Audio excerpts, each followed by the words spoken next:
we are, ladies and gentlemen, with yet another weekend fun-filled, with a WWE pay-per-view. I feel like, honestly, we just got done with SummerSlam. I feel like, honestly, we just got done with Payback, and here we are, getting ready for Sunday's Trash of Champions.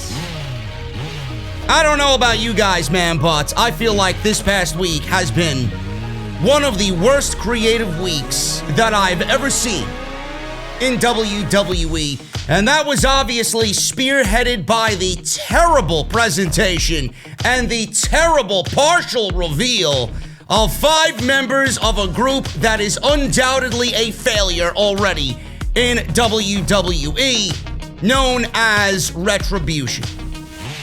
They are the joke of WWE backstage. So much so that the roster is genuinely concerned and genuinely feels bad for everybody involved in this group. So much so, doubling down on that, WWE Creative is reportedly lost, not only on Friday nights, but absolutely on Monday night, with nobody to tell Vince McMahon that his ideas are just not working. Where I will go and repeat myself on what I said about Bruce Pritchard, double down on that, and why Bruce Pritchard needs to be removed from the executive director position on Monday Night Raw. So much so that USA Network says that they never wanted Paul Heyman fired from that position. I got all your Clash of Champions news, I got your Clash of Champions preview and predictions, all your Monday Night Raw, Friday Night SmackDown, NXT, and AEW ratings report. And I got all the news that you could possibly need going into Sunday's pay-per-view. This is episode 344 of Off the Script.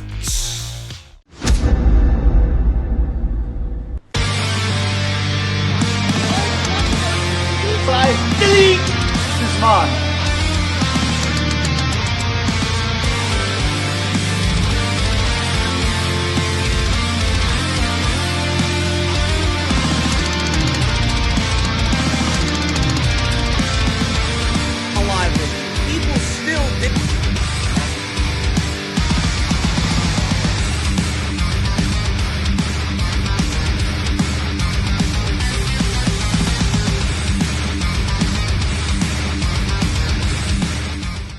What is going on, guys? Thank you so very much for joining me right here on the only podcast you need in the IWC. This is Off the Script, episode 344 for your Saturday, September 26th, 2020, man. I am J-Bar. I'm sorry. I tried to make a joke and it failed. At least my name is not Slap Dick or Slap Nuts or Slapjack, whatever the fuck they're calling Shane Thorne on Monday Night Raw, man. What a joke. It was like comedy hour, comedy week in WWE, man, and it continues to get worse and worse and worse for Retribution. I got so much news on these clowns. It's going to be a couple of hours of comedy here on the podcast, man, as if I'm not comedic enough for you guys. Wait till you get a lesson in Retribution today on OTS. Clash of Champions, Trash of Champions is on Sunday.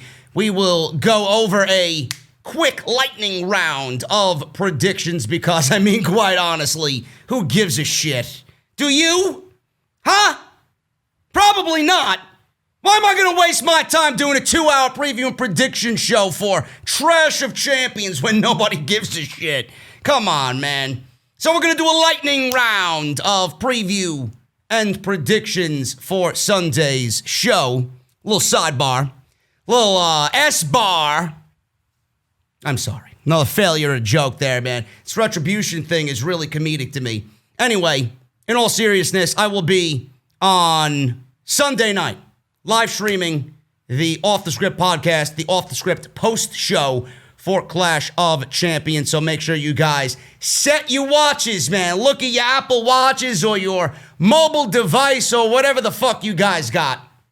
We'll be live on Sunday night for the pay-per-view review. I will be flying solo, as always, and we will go over all of the hopeful major happenings on Sunday, which right now I'm looking at the card right in front of me. Everything on Monday Night Raw side is completely abysmal. And the only things that I genuinely care about on this show are Roman Reigns. Believe it or not, Roman Reigns and Jey Uso.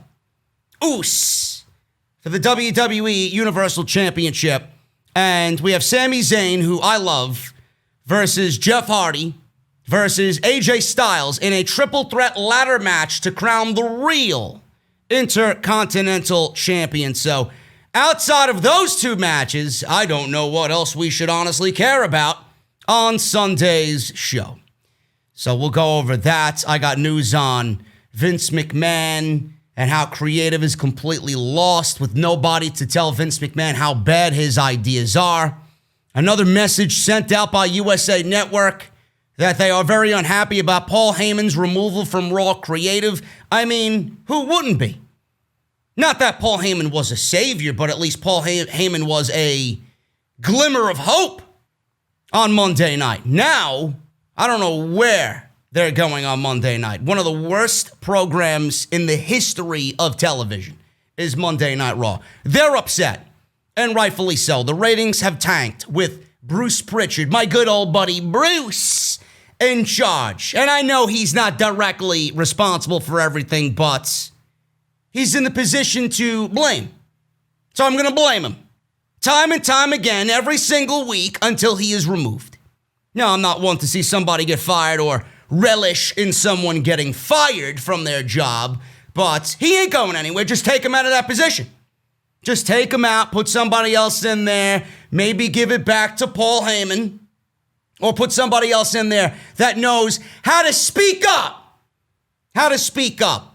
I don't need anybody else that's going to tuck their balls underneath and hide them away when they approach Vince McMahon. We need somebody with fucking Vince McMahon grapefruits to combat Vince McMahon's ego. Is that possible? Because certainly Bruce is not that. He's not that individual. Also, guys, we're going to go over everything regarding Retribution. I got the meanings behind these Retribution names, man. Get your pens and paper out. It's going to be classroom time with JD. Apparently, me and Mercedes Martinez have names. And according to WrestleVotes, it was as bad. It was. Their original names that have not seen the light of day were just as bad as the men. Unreal. But now they got new names, which I guess are, in comparison, a lot better than what we got for the men, but, I mean, what is the need to change everybody's fucking name? We'll go over it. I got WrestleMania 37 news, probably, more than likely, not happening at SoFi Stadium. Dwayne Johnson wants The Rock at WrestleMania, and WWE is moving out of the Thunderdome because Florida has moved into phase 3 of their, I guess, restrictions for COVID-19, and that is giving WWE a glimmer of hope to having fans back in attendance, man. So we got a lot to go over today on Off the Script. Thank you guys so very much for joining me on the podcast. Today, sponsored by The Ridge. Look at this beast. Look at what The Ridge sent me, man. They sent me their commuter backpack.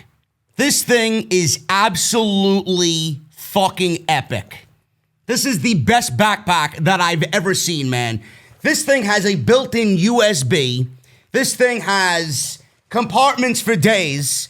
Anywhere I go and any traveling I do, man, all my podcast stuff is going in here. And look at that. You can't feel it, but look at this, man. It's got a padded compartment for all of your computer equipment or whatever the hell you guys are taking with you, man. This thing is absolutely unbelievable.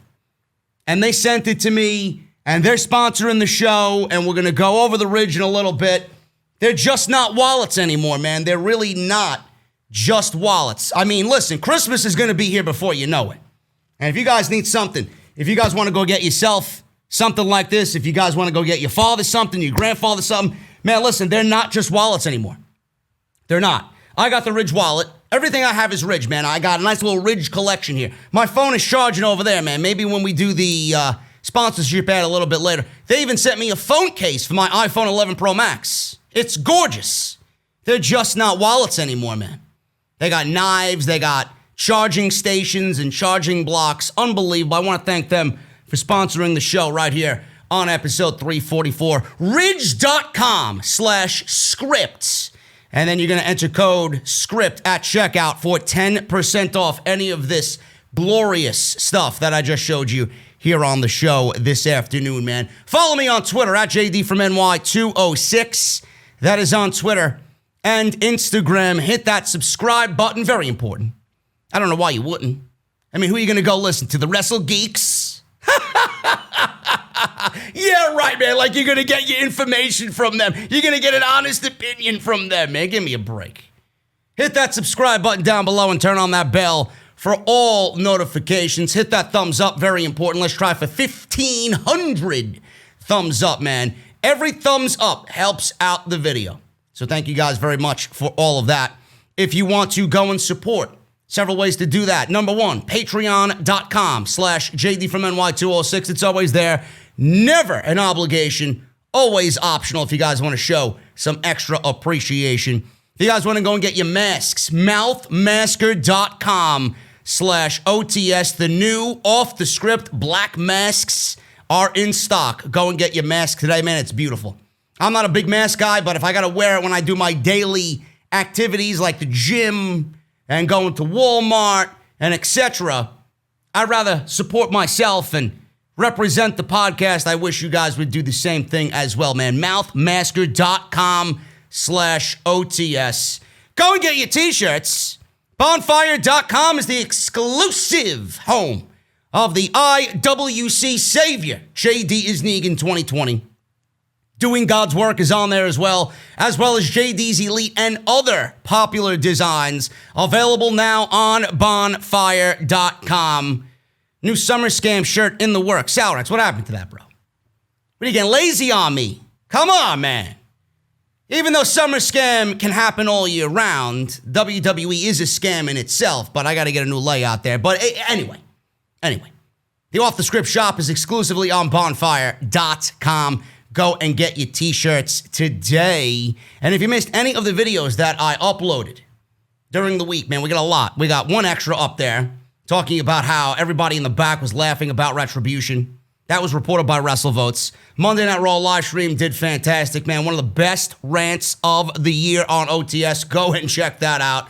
Great live stream on Monday. Thank you guys for showing up. Always making us the number one show in the community. So we got Monday Night Raw. We got Extra.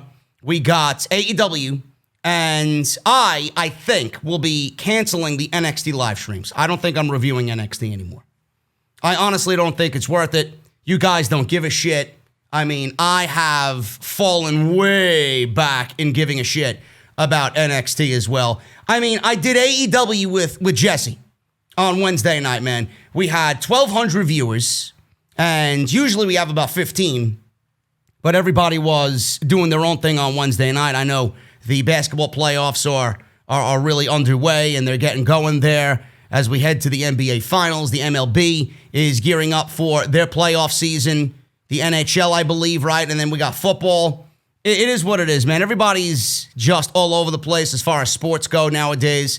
But we were number one on Wednesday. And then when I look back after the 48-hour time frame on YouTube for the analytics, because that's when the analytics really show what the numbers are after 48 hours on YouTube.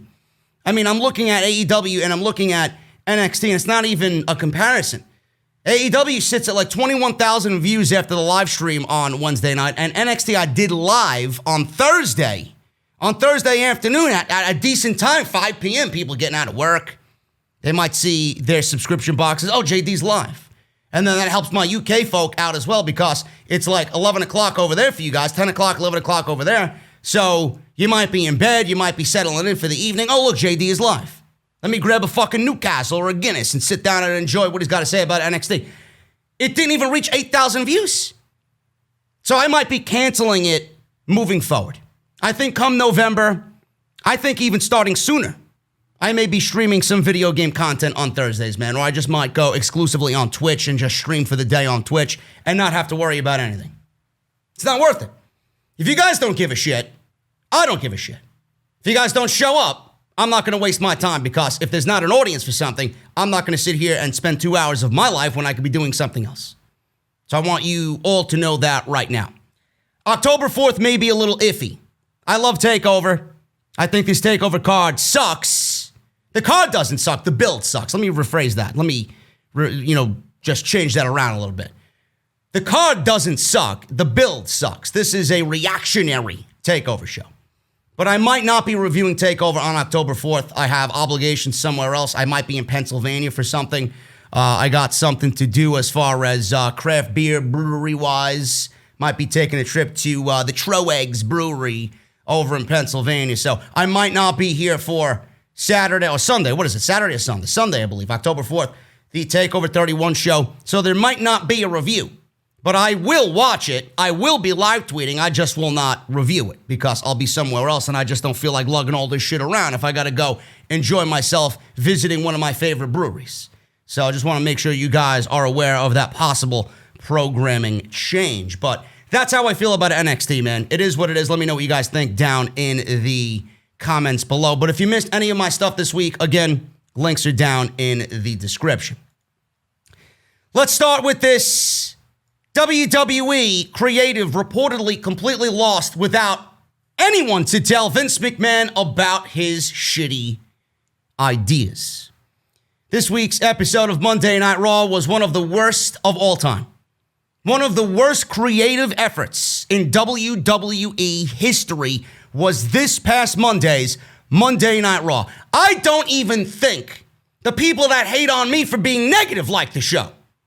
That's how bad it was. I didn't hear one peep from any geek on social media. Oh, look at this guy complaining. I didn't hear nothing. I didn't hear one fucking peep from anybody. The reaction backstage wasn't exactly the same, but they are living in the middle of this situation. Ringside News has learned that Paul Heyman's presence as a backstage creative leader is missed more now than ever. Now, they previously touched on this a couple of weeks back, and they have received more information on Paul Heyman and what people think about his presence being missed backstage on Monday Night Raw. A member of the creative team with close knowledge to the situation has told us here at Ringside News that Paul Heyman had, quote unquote, no arguments or agendas. He was very respectful to Vince McMahon, and the same respect was given back. Heyman had a vision for the WWE product and wanted to build superstars for the next decade. This idea is obviously no longer the mentality backstage. The exact phrase was, and I quote, "The creative process has hit rock bottom." Oh, you don't say. I don't need a creative writer close to the source or close to the situation to tell Ringside News that. I have 20/20 vision. I see, I watch, I analyze, I apply. This is the worst they've ever been. It has hit rock bottom and was also used to describe the current situation about literally everything backstage in WWE. Paul Heyman was the only person who spoke truth to power. We were also told here at Ringside News that there is a lost feeling amongst those in a creative position. Of course there's a lost fucking feeling. You got how many writers back there on a given Monday that are going to work, right? They're going to work, they're typing on their iPads, they're typing on their fucking laptops, and they're trying to script this show together. And then when all these pieces come together from the 30 or 40 creative writers and everything is presented nicely to Vince McMahon or presented nicely to Bruce, for Bruce to give it to Vince, what are they doing? They're snickering, they're being petty, they're changing this, they're changing that, they'll change this over here, they'll add a fucking commercial break that doesn't make sense over here.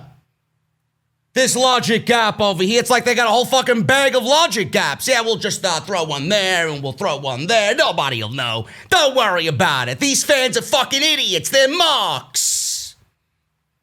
And then when it gets to Vince McMahon, all the work that those 30 or 40 people have done.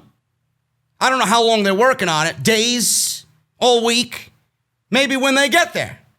I don't know. But when it gets to Vince, all of the work that those men and women put into those scripts, like fucking smoke, vanishes into thin air. Like a magic act. It's like Chris Angel fucking doing some illusion shit right in front of you. Poof, gone. It's like he's right there in front of you making a fucking elephant disappear. Goodbye. It's awful. It's absolutely terrible. Now, there's a lost feeling. They are tasked with cranking out content instead of focusing on long-term vision for the show. Well, look at that. What's the problem with the show? Right there. They're tasked with cranking out content, and then there's no focus on long-term vision for the show. When someone wants to ask me, what is the main problem with Monday Night Raw? What needs to be fixed? Right there. How are you going to write a show with no long-term vision? Everything else that happens, everything that you put on the show every single week, if you go to next week's show and you book as if last week didn't happen, how is that going to come off to everybody? How are you going to look at yourself and how are the fans going to look at the show and think, man, this is a good show? There's no long-term vision for the show. That's the fucking problem. Maybe that needs to change. I wonder why. I would really love someone to reach into my DMs and tell me that we have a problem here. Honestly. What's the problem? How do you fix it? That's the problem. Why isn't there a thing in WWE about instituting long-term vision? I don't get it. I don't get it. Why? Why is something so simple not being done? Why do you guys live day to day, week to week? Everything's going to come off better if you have long-term vision. The fans will appreciate it. The fans will get excited. The fans will tune in week to week to week to see storylines develop. Why? Why? I just don't understand. I love someone to tell me why this isn't being done. One tenured member of the team commented saying that it's hard to say it's frustrating because there's so much busy bee work to do. You don't have any time to be frustrated. You don't have any time to be frustrated. Busy bee work? What the fuck does busy bee work mean? Your job should be tasked with writing the show. Vince's job should be to look over said script and trust his fucking writing team. You don't have time to be frustrated? How do you feel when Vince takes your script and rips it up right in front of you and rewrites it all with Bruce Pritchard? How do you feel knowing that when you watch this show back, that the ideas that could have been on the show were not on the show, and how terrible the ideas are that are on the show, how terrible they come off? How do you feel? Frustrated. There's no time to be frustrated? Bro, I would love to bottle up collectively all the frustration from everybody watching the show and deliver it. We've done enough to be frustrated for you and every member of that writing team 1,000 times over. There's no time to be frustrated. Look at social media. That's all you need to see as far as frustration goes. Retribution debuting their new look and names this week was met with laughter backstage. We'll go over that again in a little bit. Ringside News exclusively reported that Vince McMahon came up with that idea on a whim without any long-term direction in sight. Many people in the company wish someone would have been able to get in Vince McMahon's ear and help craft the Retribution angle a little bit differently. You know who's in Vince McMahon's ear? Bruce Pritchard. You know who Bruce Pritchard is? Vince McMahon Mini. Vince McMahon Jr. He's Vince McMahon's mini-me. And Vince McMahon is Dr. Evil. That's exactly what it is. Bruce Pritchard is not going to craft anything because Vince McMahon is crafting everything. It sucks, And then Bruce Pritchard doesn't have a creative fucking brain cell in his head. He doesn't have a creative bone in his body. So what is he going to do? Just like every good cocksucker, he gets on his knees and he says, yes, yes, yes, yes. How fast do you want me to suck, Mr. McMahon? That's exactly what Bruce Pritchard is doing. Bruce Pritchard is only there to double down on Vince McMahon's ideas because he's afraid to combat Vince McMahon in any way, shape, or form because he doesn't want to lose or risk his position of power in WWE. Bruce is so drunk with power that he will not jeopardize that to go against Vince McMahon and tell Vince McMahon exactly what he needs to hear. Hey, boss, your shit sucks. We need to do something else. I mean, I don't know how much harder I can hit the nail on the head than I just did right here. I don't even fucking work there. I don't want to work there. I never want to fucking be a part of this type of environment. I just want a good show on a Monday and a Friday where I'm not here fucking screaming my lungs out. That's exactly what it is. I would be a betting man, and everything that I just mentioned here is exactly how it is in WWE. And that's exactly what entails Bruce's position on Monday Night Raw. I don't give a fuck who's listening to me that knows Bruce. Oh, you're lying. You don't know what you're talking about. Whatever. I don't give a fuck about Bruce the Man. Bruce the Man outside of WWE is different than Bruce backstage in Gorilla with WWE. The Bruce that we see running this show doesn't need to be there. That's exactly what he is. He's drunk with power and he's getting by being Vince McMahon's little fucking soldier. That's it. And he's afraid to speak up or say anything out of line because, why would he? He's getting paid handsomely. He's number one behind Vince McMahon backstage. Why would anybody want to give that up? Gee, I wonder why. WWE apparently is going back to the old writing method for both Raw and SmackDown. Ringside News has learned that the writing teams are back to being brand specific once again. There are very few exceptions, very few exceptions where someone would be asked to write for both shows. They made the switch back to this way last month. Now, it was that WWE, with the termination of Paul Heyman, they actually merged the Monday Night Raw and Friday Night SmackDown writing teams. Why? I don't know. So instead of 25 or 30 people not doing anything at all to contribute, now you got 60, because I'm assuming there's the same amount of people on Monday Night Raw compared to the same amount of people on SmackDown. So instead of 30 doing nothing, now you got 60 doing nothing. Somebody in the back probably got sick of all these fucking people just standing around not doing anything or not contributing.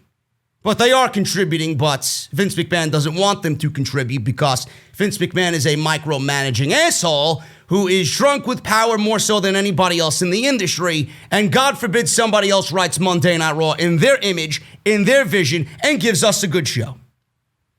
So they merged the writing teams after splitting them up. Who gives a shit? Doesn't matter if they're merged. It doesn't matter if they're split, merged, whatever.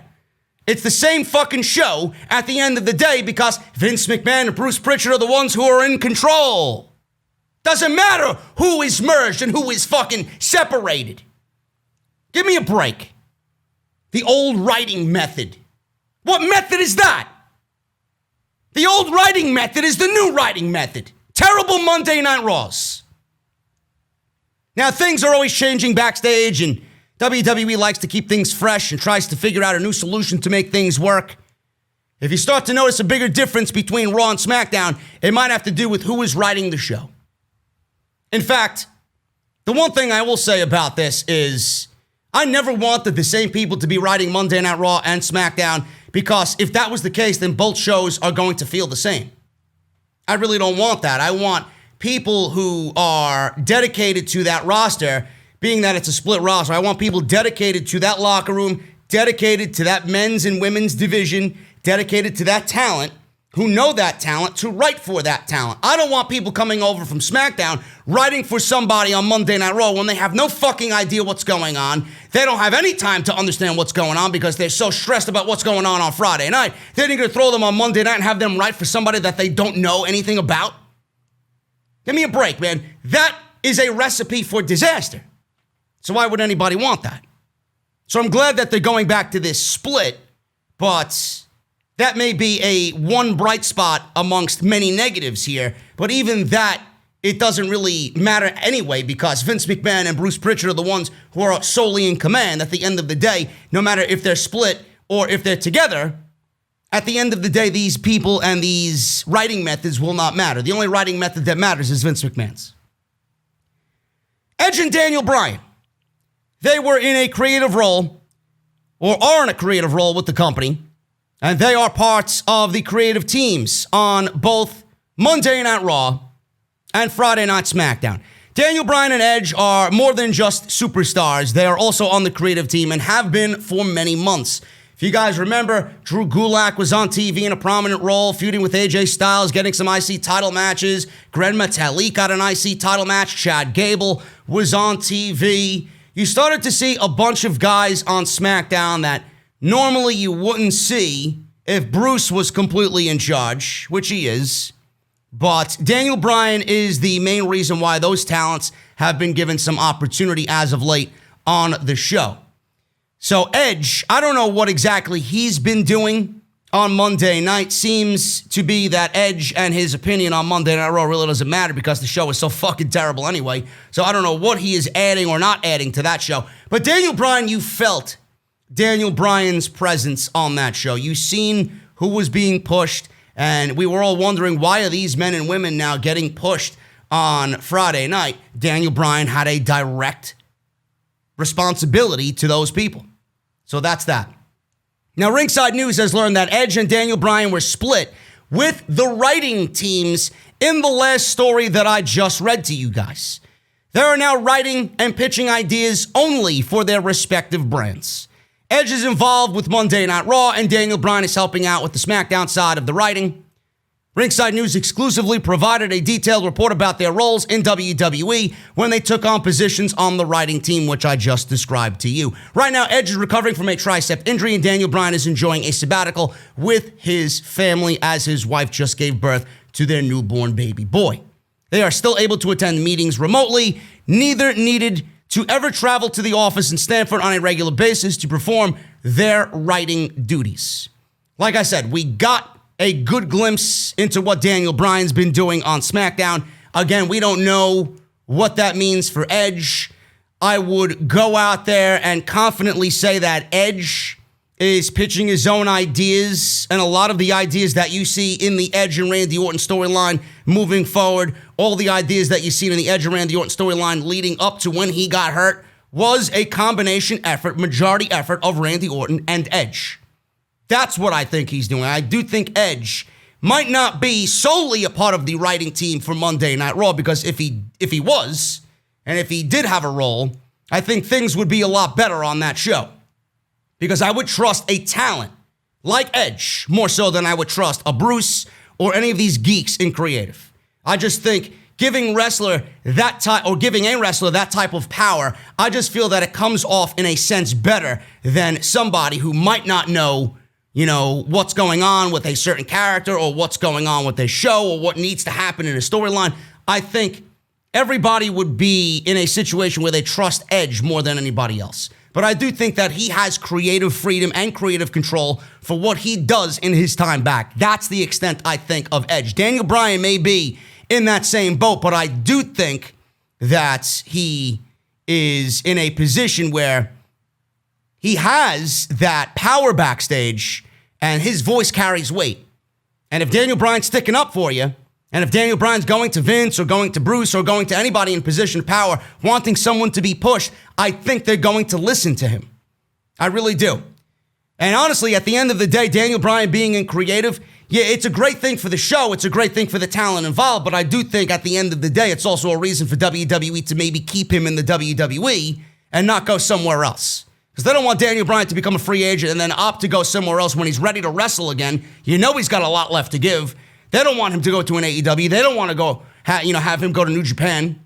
So I do think that they offered him this spot and gave him that sort of freedom, normally where they wouldn't give anybody that type of freedom, just to keep him around. But Daniel Bryan and Edge, man, again, I would much rather listen to their ideas than anybody else. But they and their roles have changed with this going back to the old writing method. So I wanted to throw that in there. USA Network executives are not happy about Paul Heyman's removal from WWE Creative. We talked about this several weeks ago. This is no big story. This is not a secret to anybody. But USA Network executives are not happy. And one of the biggest stories this week in television, in the industry, was the departure of Chris McCumber as the president of NBC Universal's USA and SoFi Networks. McCumber was a big ally of WWE and had been in charge at the USA Network since 2011 and the SoFi Network since 2016.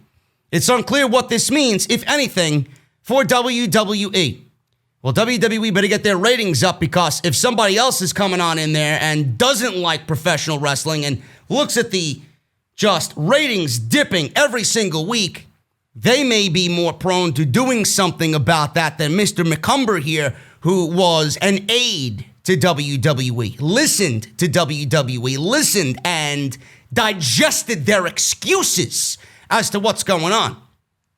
They better be very worried about who takes that next position, as the next position, or the person that fits that position next, might not be a big fan of what Vince McMahon is doing, or might not be a big fan of professional wrestling in general.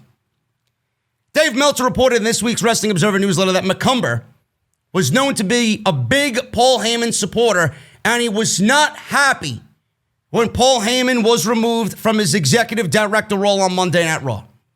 McCumber was said to be sold on the idea that ratings would decline, but they would increase over time as a new generation of stars were created, which is what Paul Heyman was looking to do. McCumber was said to be less happy when the emphasis was put back on the older stars when Heyman left.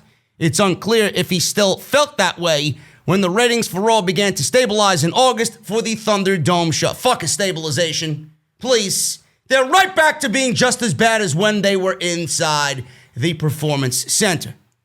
Now Heyman is completely off of Monday Night Raw since Brock Lesnar is a free agent. He's now with Roman Reigns on SmackDown.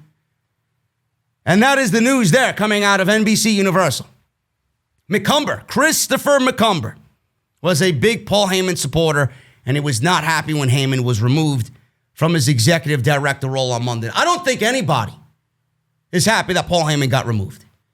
Paul Heyman had a vision. Paul Heyman began something on that show that is sorely needed. Long-term vision. Look at what's happening on Monday Night Raw. I mean, look at this Monday Night Raw. Let me go over this quickly. Andrade and Garza defeated Rollins and Buddy Murphy and Humberto Carrillo and Dominic Mysterio in a number one contendership for the Raw Tag Team Championships. This is not what Paul Heyman wanted. Paul Heyman wants 6 months worth of Angel Garza and Andrade versus the Street Profits. These two teams have been feuding since WrestleMania. Give me a fucking break. The only difference is Austin Theory at that time was thrown into the mix. Now it's Andrade and Garza. Same shit. Same shit. There's no tag team division on Monday Night Raw at all. None of these teams are actually legit tag teams. I don't understand how anybody could look at this and be fucking excited about Angel Garza and Andrade becoming number one contenders again. Drew McIntyre defeated Keith Lee via disqualification. They ran the match back again for a second week in a row because everything broke down with Retribution the week before. Keith Lee is a fucking disappointment on Monday Night Raw. He's beaten Randy Orton, and that's about it. That's about it. Every match that he's been in has been a fuck finish or a disqualification. Paul Heyman, I know if he was in charge, we wouldn't be seeing this type of shit with Keith Lee. I know for a fact we wouldn't. Selena Vega defeated Mickie James to become the number one contender for the Raw Women's Championship. She won one match all year. One match all year. Zelina Vega winning that match and Zelina Vega getting a title shot at Asuka is the very definition of depleted division for the women on Monday Night Raw. I don't understand who is excited about this match. And Mickie James had a reason to get another opportunity at the Raw Women's Championship because they botched the ending of her match with Asuka. But they just give it to Zelina Vega anyway. I don't know who's excited for this. It doesn't make sense. Asuka has taken several steps backwards with a feud with Zelina Vega. Zelina Vega could block everybody she wants. It doesn't negate the fact that she doesn't belong in that position. How do you look at Zelina Vega and look at Zelina being believable in a match against Asuka? You can't, you won't, you will not ever look at Zelina Vega to be somebody that could be in the ring with an Asuka. And that has nothing to do with her ability. She could be a damn good pro wrestler. In fact, she's not that bad. She's spunky. She's got that little fucking hurricanrana off the apron. We've seen her do things with Andrade, getting involved in his matches. She's a manager. She does it great. But the fact that you've never won a match in 2020 and now somehow are getting a title shot, I mean, you can block anybody you want. It doesn't make sense. It doesn't look right. And it's actually a step backwards for Asuka. You may be relishing in the fact that you're in the ring challenging for the Raw Women's Championship, but you're not going to win it. You're not going to win it. You don't belong there. I'm sorry. Apollo Crews defeated Cedric Alexander. Seems like Apollo just going on and on and on with the Hurt Business is a never-ending storyline. I know Paul Heyman was big on Apollo Crews, but I don't think we would have seen 16 fucking weeks of Apollo Crews and the fucking Hurt Business. Nia Jax and Shayna Baszler defeated Natalya and Lana. Nia Jax and Shayna Baszler, this mixed match tag team. Shayna should be in the one, or she should be the one to challenge Asuka for the Raw Women's Championship. Never mind a fucking Zelina Vega. No, but we need something for Nia Jax to do. There's no tag teams on this show. So much so that they're pairing Lana with Natalya. Spare me. 1 minute, and then she got put through a table again. Why? Miro. Miro could talk about all the brass rings and the glass ceilings he wants. The fact that he's over there succeeding, she will continue to be buried. Petty Bruce, petty Bruce. Asuka defeated Peyton Royce in 2 minutes. Really? I can't even take a fucking shit in 2 minutes. Then the Hurt Business defeated Retribution via DQ. That is Monday Night Raw in a nutshell, folks. And what I read to you is literally the same exact show every single week with a piece changed here or a piece changed there. Paul Heyman would be pushing new stars. He would be pushing youth. I don't know what this is. I don't. It's a waste of 3 hours is exactly what it is. So I would be pissed too. If I'm this guy, Christopher McCumber, I would be pissed too that Paul Heyman is gone. He's not coming back. He's not coming back, but by that time, Bruce is replaced. Monday Night Raw may be irreparable. It's irreparable right now. Every week that we get a show like we got on Monday, it just adds to the overall number of fucking years that Monday Night Raw is going to need to rehabilitate itself. Brian Myers. He's now with Impact. Good luck. Brian Myers, when he was on Monday Night Raw in his tag team with Zack Ryder, he said he saw no genius from Paul Heyman while he ran Monday Night Raw. Really? You saw no genius from Paul Heyman while he ran Monday Night Raw. Folks, it sounds like Mr. Kurt Hawkins over here is a salty bitch. That's all I read from that. Now, with Paul Heyman's release, obviously, Monday Night Raw went downhill.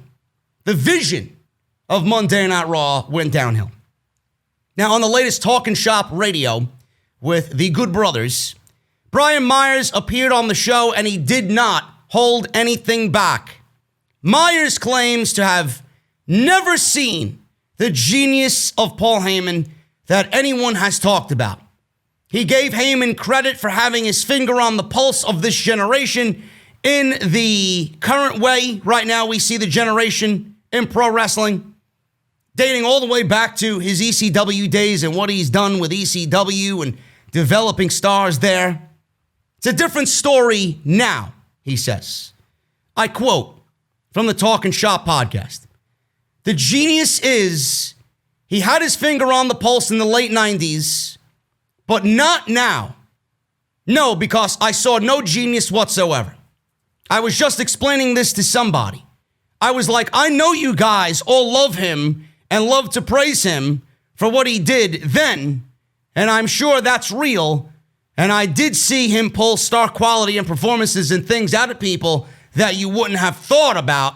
But man, I saw zero brilliance in 2019. End quote. He then went on to admit, I can also see and very easily understand how he motivated certain talents to do the things that they did by talking them up.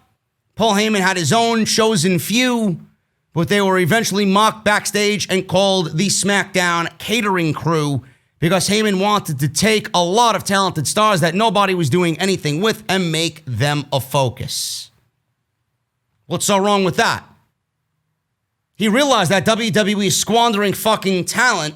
What are these guys doing sitting and catering? They should be on our TVs. We should be doing something with them to make them feel important, in front of the fans' eyes. Brian Myers says he saw no genius from Paul Heyman in current WWE. Did he have a genius with the people that he wanted to push on TV? And maybe not you? Where is this stemming from? All I see is some ex-WWE star disgruntled now that he's with Impact and his dream job was something that went up in smoke. I don't understand why you're blaming Paul Heyman for everything that happened on Monday Night Raw while you were there. What does Paul Heyman have to do with anything? There's only so much Paul Heyman can say, and there's only so much Paul Heyman can actually do.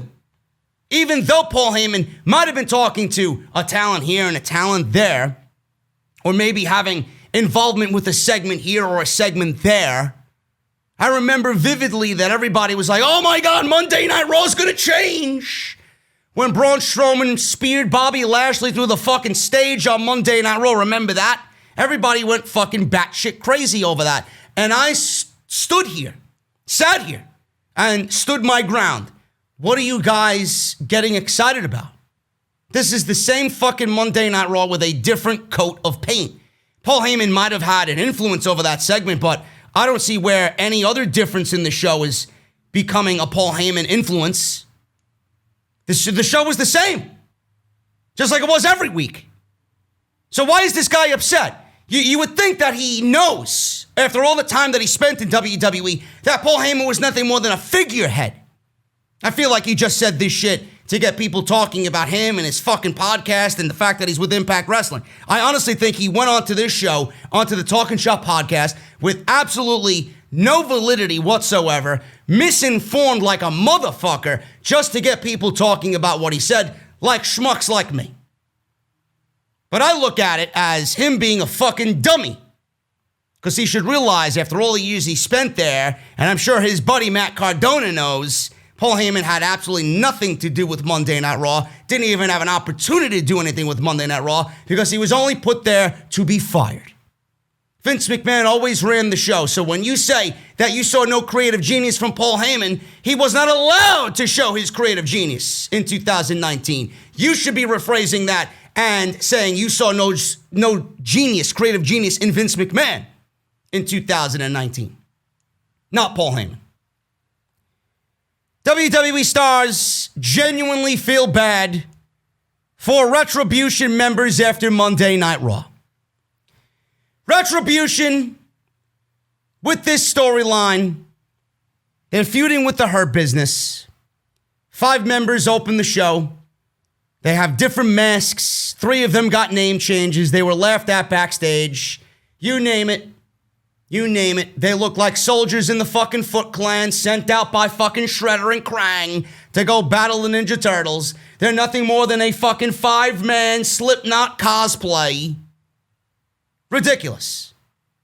The Dark Knight references with Batman, you name it, folks. Every fucking joke in the book thrown at these guys in 10 minutes to open Monday Night Raw. Absolutely awful. So much so that they were laughed at backstage by their own peers as well. WWE Superstars that were spoken to by Fightful says, and I quote, echoed the same critical and immediate sentiments that were uncorked on the group, and more specifically, WWE's creative process. This follows a growing trend of frustration about WWE's creative direction. So Fightful spoke to WWE Superstars that echoed the same critical and immediate sentiments that everybody kind of spit out on social media. One superstar reportedly said that they feel bad for Mia Yim and Mercedes Martinez because, and I quote, they worked so hard for so long and are facing a battle to not make this look as dumb as it is, end quote. A SmackDown superstar theorized about Raw's extra content saying, and I quote, I think they load up Raw with that stuff because it's a longer show, but we weren't told why Retribution was off of SmackDown. There's no reason why they should have been pulled from SmackDown. What do they do on Friday night? They go to the bar and have a couple of fucking pints? They're pounding shots down. They're having a fucking plate of potato skins and buffalo wings with each other. SmackDown is just as much WWE as Monday Night Raw is. Why are you giving up on SmackDown and not Monday Night Raw? Why are you bragging about coming to Monday Night Raw anyway? You made mention that you're PC talent. Why the fuck would you want to be on this show? Have you watched the fucking show before you went ahead and did whatever you did here? Why? For what godly reason would you want to be on Monday Night Raw? I would love to know. So they gave up SmackDown. Even talent was told. No reason why Retribution was pulled off of SmackDown. Nobody was spoken to was informed, or nobody that was spoken to was informed about any long-term direction for Retribution at this point, which cycles back to the original reason that Monday Night Raw Creative right now is lost, because there's no real long-term vision. Nobody that was spoken to was informed about any long-term direction for Retribution at this point. It was noted that absolutely everyone thought the new names for Retribution and their members were ridiculous. One superstar said of the new Retribution names, and I quote, "It sounds like something out of a bad movie or a game, but I'm not sure Vince plays games or watches movies anymore." End quote. Man, is that an understatement?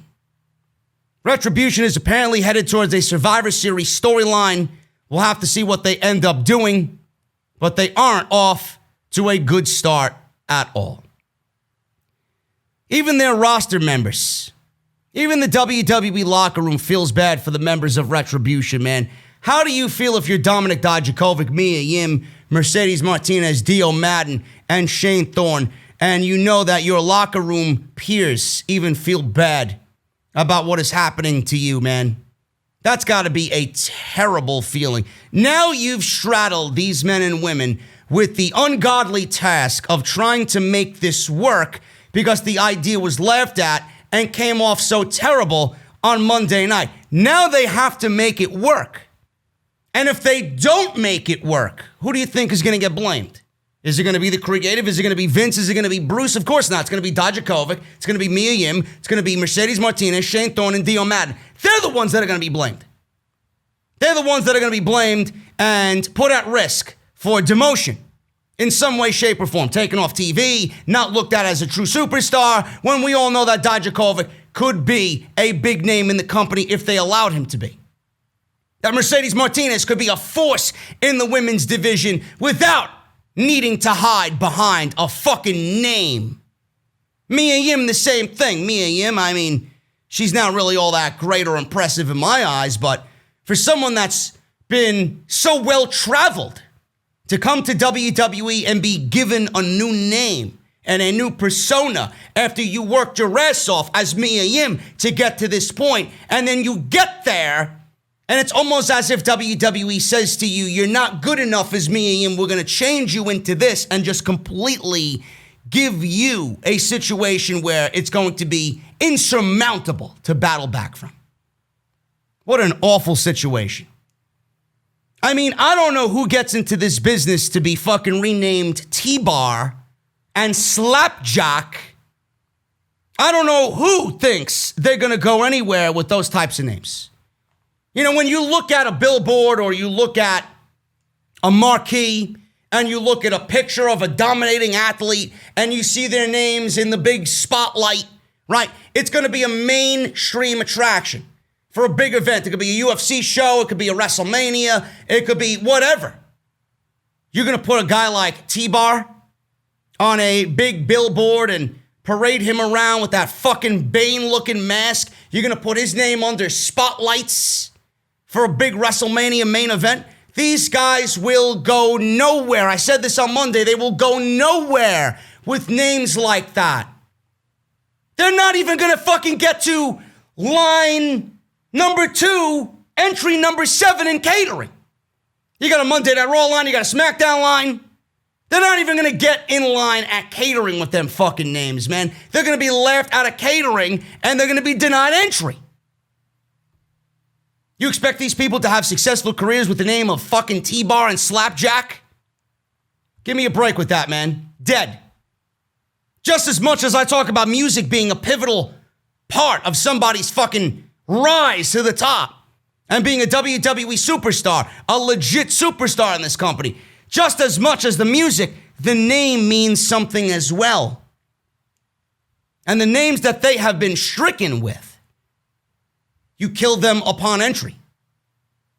And where is the talk of them being NXT talent? Have they uttered anything about being on NXT? Why are you just foregoing the NXT moniker with these talents? I seen Mercedes Martinez 3 weeks ago on NXT battle Rhea Ripley in a fucking steel cage match. I seen Mia Yim battle Shotzi Blackheart in a losing effort a couple weeks ago. I seen Dominik Dijakovic get choked out by Karrion Kross while his best friend Keith Lee lost the title to Karrion Kross at TakeOver. He was a pivotal part in that story. I seen Dio Madden get chokeslammed or F5'd, whatever, by Brock Lesnar on Monday Night Raw. Where exactly did he come from? What is their reason? What is their reason to cause chaos and havoc in WWE? Why are you not filling in the logic holes of where they came from, as if we don't know who they are? I think everybody watching this show right now knows exactly who they are. And now you want me to look at these men and women that I previously looked at and look at them under different names? I don't think that makes sense at all. I don't really find the need to change anybody's name at all here. The name is going to go a long way if they're the same names that they were given in NXT. Now you're having them start all over again with new names, new personas, new this, new that. And you're acting as if NXT doesn't exist. But I thought NXT was on the USA Network. I thought NXT was a legit third brand in WWE. But here we are pretending like none of these people were ever in NXT, like they're just outsiders wreaking havoc on WWE. I'm trying to find a common logic fucking situation here, and I can't. I'm trying to find a common ground here. I can't. All of it sounds so fucking ridiculous. And then WWE goes out on Monday night and gives these guys contracts. They were in the ring on Monday night, and people said that they were given contracts. By who? Who gave them contracts? Weren't they NXT talent? I know Dominik Dijakovic or T-Bar or whatever the fuck his name is said that they were once inside the Performance Center. So what happened to that logic gap? Are we just going to forget about that one? Forget about that storyline arc there? Weren't they NXT talent already contracted to the WWE? Why are they being given Monday Night Raw contracts when they were already contracted to the WWE? Everybody else never went and signed the new WWE contract. They were only pulled and got demoted from NXT to Monday Night Raw. And why are you making such a big deal about going to Monday Night Raw anyway? Like I said before, have you watched the fucking show? I think after the first 2 weeks that you've been on, last week and this fucking disaster on this past Monday show, I think you'd be begging to give back those contracts and go back down to NXT. Who gave them these contracts? Is there going to be a storyline there as to who gave them these contracts and why? Yes, because they were wreaking havoc on WWE. Let's give them contracts. That'll stop it. Doesn't make sense. It sounds like a fucking 3-year-old wrote this shit. Did Vince McMahon give them the contracts? Did Triple H give them the contracts? Is Triple H in charge? Is Triple H the real puppet master here? Is this another WWE fucking throw the piece of bubble gum at the wall and see if it sticks situation for WWE to do something big going into the Survivor Series, having to do with NXT, involving NXT? We don't know. We don't know. Did Triple H give them contracts? Did Stephanie McMahon give them contracts? Those are the only 3 people I know in the company that have the power to do something like that. And if that was the case, who was it and why? Who was it and why? Are these names going to stick with them for the majority of their careers? What happens when this fails? If it hasn't already. Are they going to go back to being Dominik Dijakovic and Mia Yim and Mercedes Martinez? Imagine being Mercedes Martinez, fucking opting not to sign with the WWE coming out of the Mae Young Classic, only to say, you know what, I'm going to commit myself finally. This is where I want to be. It's been on the bucket list forever. You get there, you get treated like a big deal. They give her this big time presentation in NXT. They pair her with the Robert Stone brand. Then they pull her from NXT and give her a new name. A new name. Retaliation is her new name. Mia Yim's new name is The Reckoning. I don't really understand the logic behind any of this. The name change, how they got contracts, why they want to be on Raw, why we aren't getting the storyline of them being in NXT. What the fuck do they want? What do they want? They're on Monday Night Raw to feud with the fucking Hurt Business? There's got to be a bigger deal than that.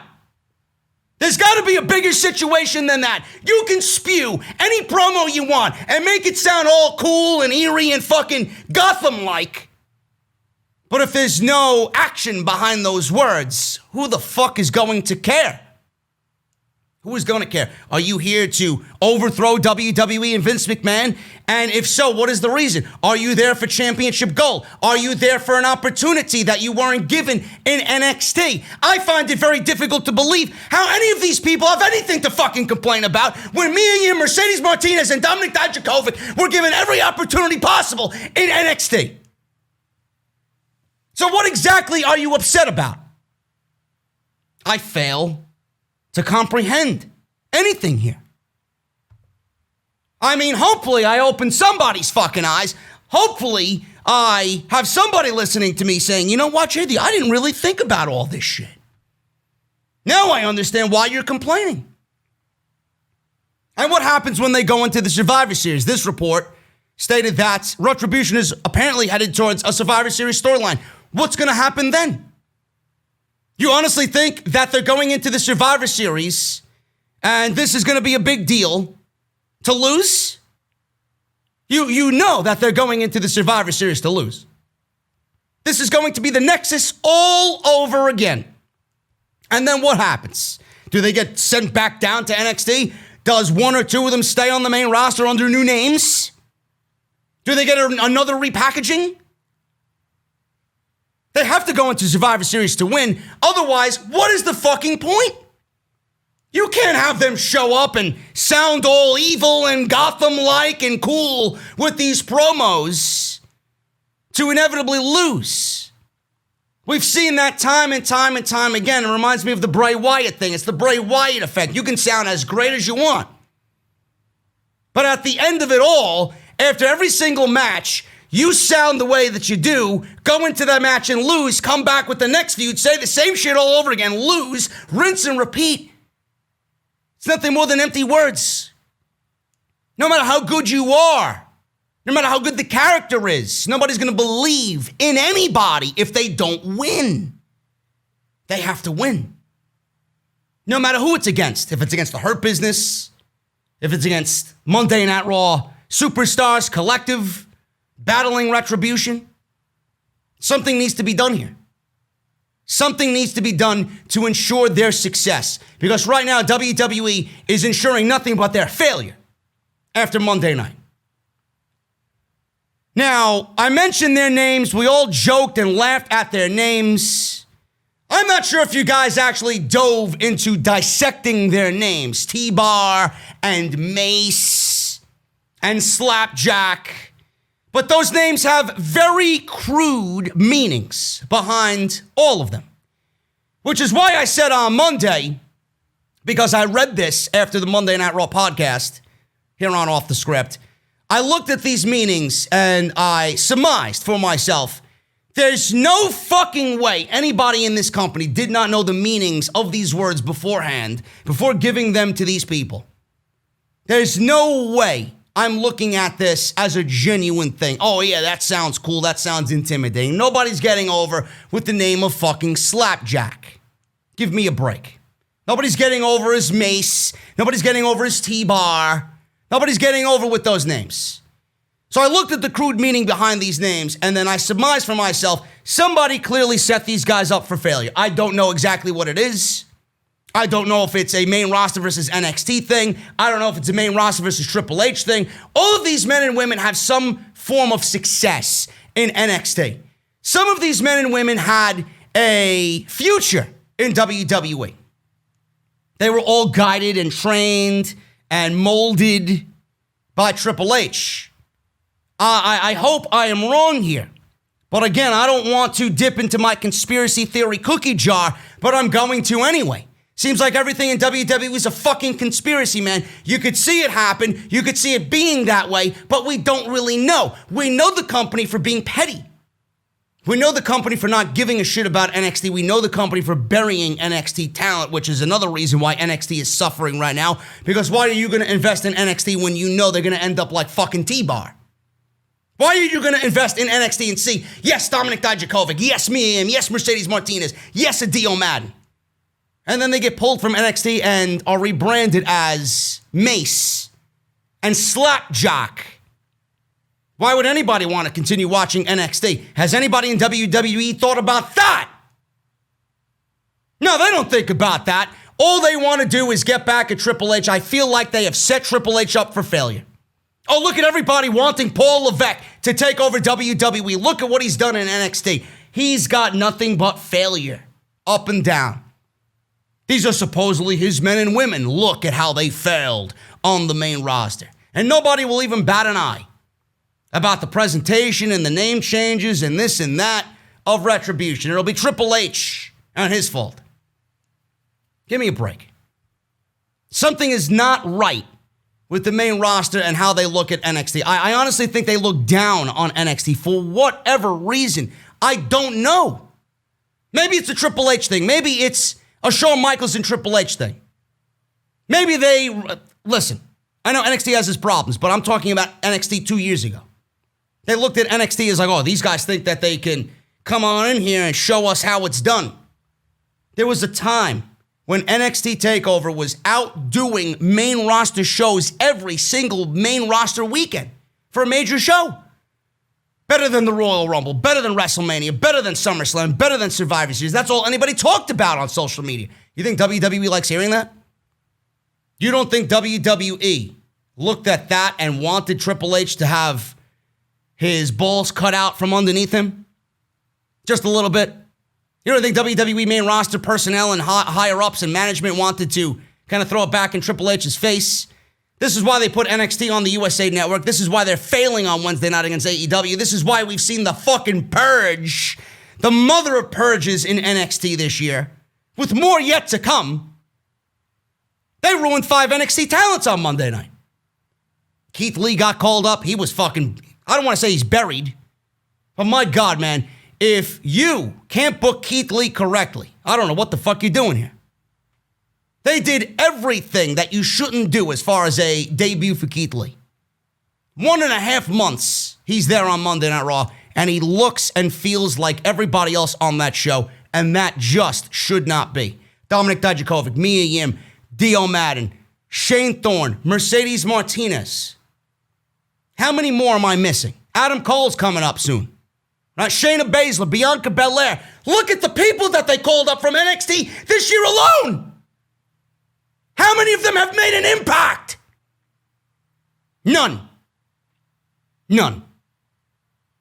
You think WWE looks at NXT as the future? If they did, I won't be looking at 9 men and women right now that have no impact or have not had an impact on Monday or Friday night. Aleister Black is another one. He's been long tenured for 2 years now on the main roster. Ricochet, Andrade, Garza, you name it. You name it. Garza got called out. You can add him to the list. 10. It's disgusting when you want to really break it down and dissect it, right? Let's go to class. Look at these fucking names, man. Look at these names. There's no way anybody in creative, whoever came up with these names, there's no way they did not know what they were doing or what the meaning of these words were. I'm sorry. Everything in WWE is done for a petty reason or another. Slapjack.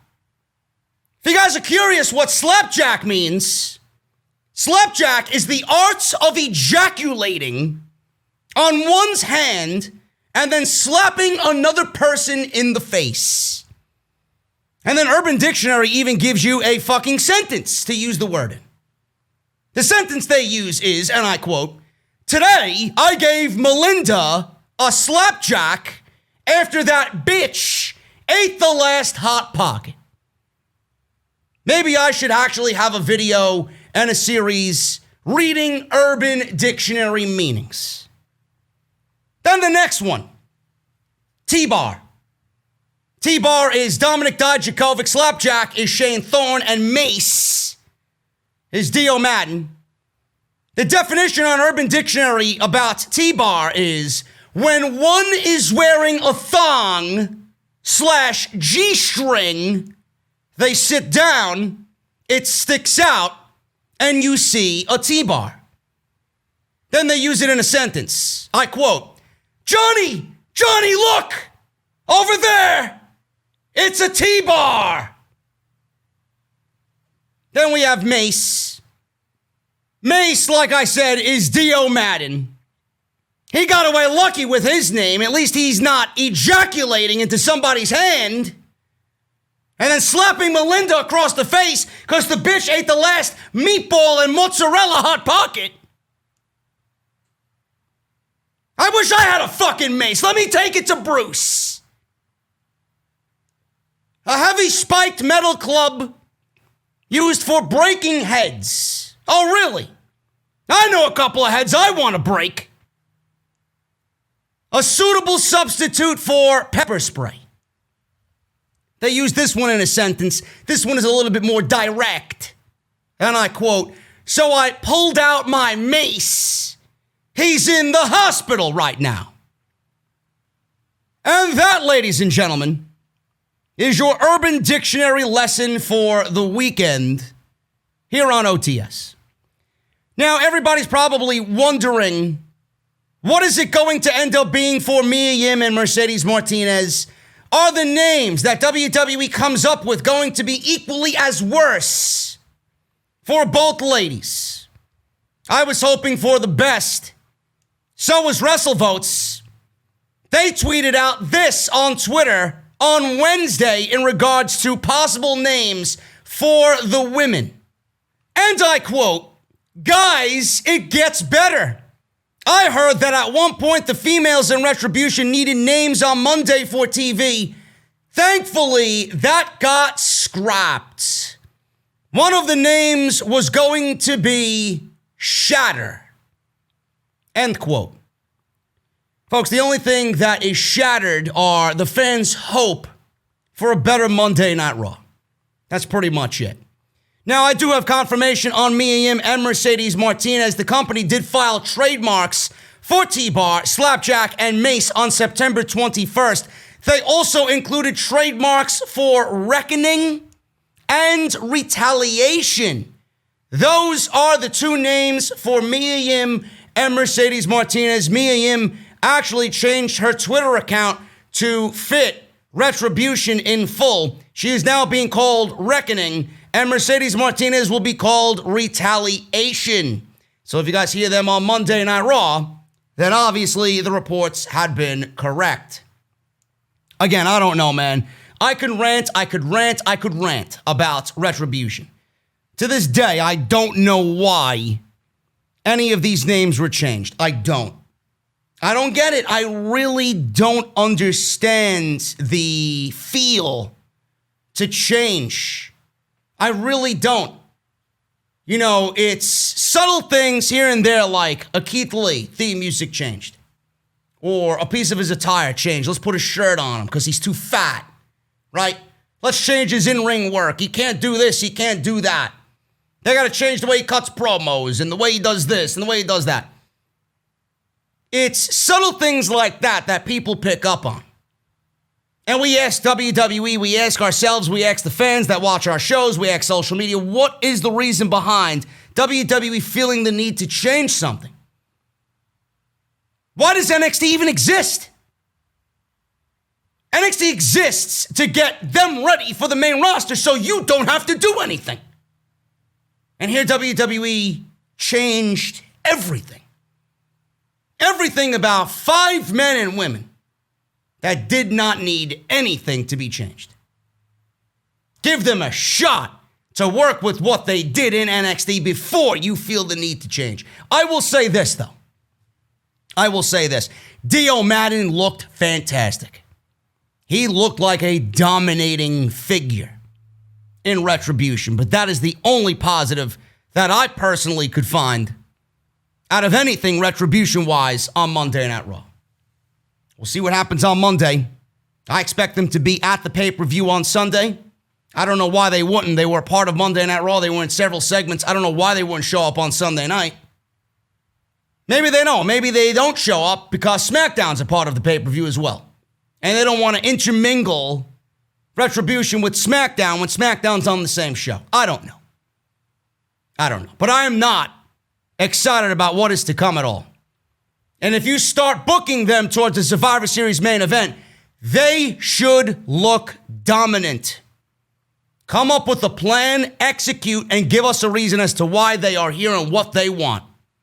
And then play it out on TV. Because right now, all I see is 5 men and women wearing masks, disguising their faces, disguising their voices, with no logic behind it, with no meaning about anything, doing rinse and repeat attacks.